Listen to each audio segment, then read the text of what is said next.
So we are starting off with this giant butternut squash, and then I have 1 small onion, and then I have 6 cloves of garlic peeled already. So I'm just gonna peel this. Okay, so I did get this peeled, and now I'm just gonna cut off both ends.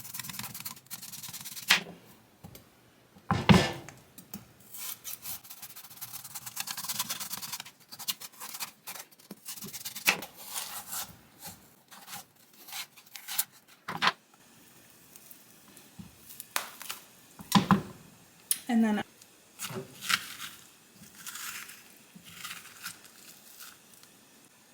okay, so here's the squash, and then for the onion, I'm just gonna cut it into quarters.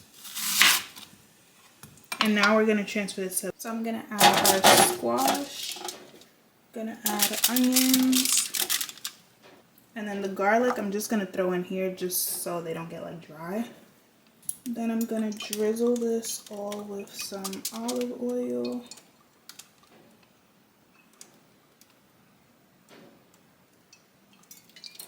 Some salt and some pepper.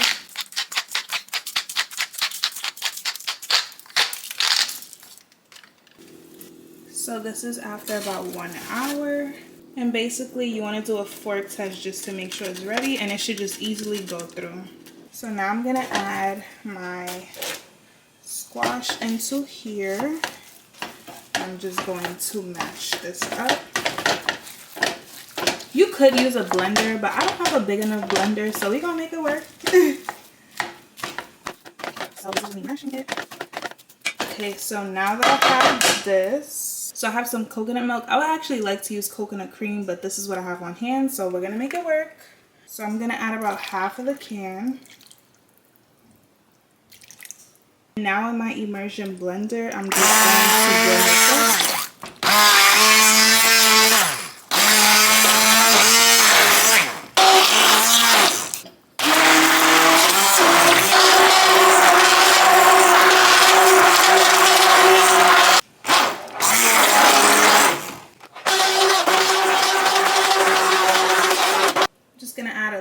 Butter, a little bit more black pepper. I'm gonna add a little bit of turmeric, just a little bit, and then I have some nutritional yeast, which will give it a cheese-like flavor. I'm gonna add about 3 tablespoons of that. Okay, so I'm just gonna add the rest of the coconut milk, and then I'm gonna give this a good mix. Now I'm gonna add some chicken bouillon. I'm gonna add about 2 tablespoons.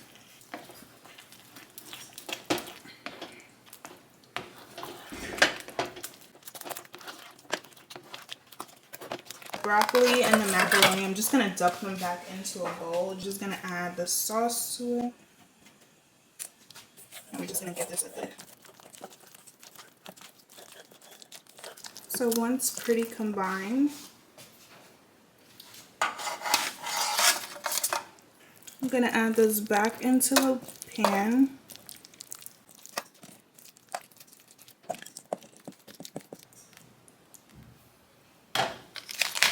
I'm gonna pop this, and that is basically it for the broccoli. So now for the mac, I already threw it into the pan with the remainder just because I want this to be the most cheesiest.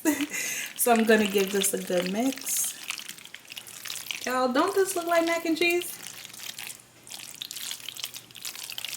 So now I'm gonna transfer this into the pan.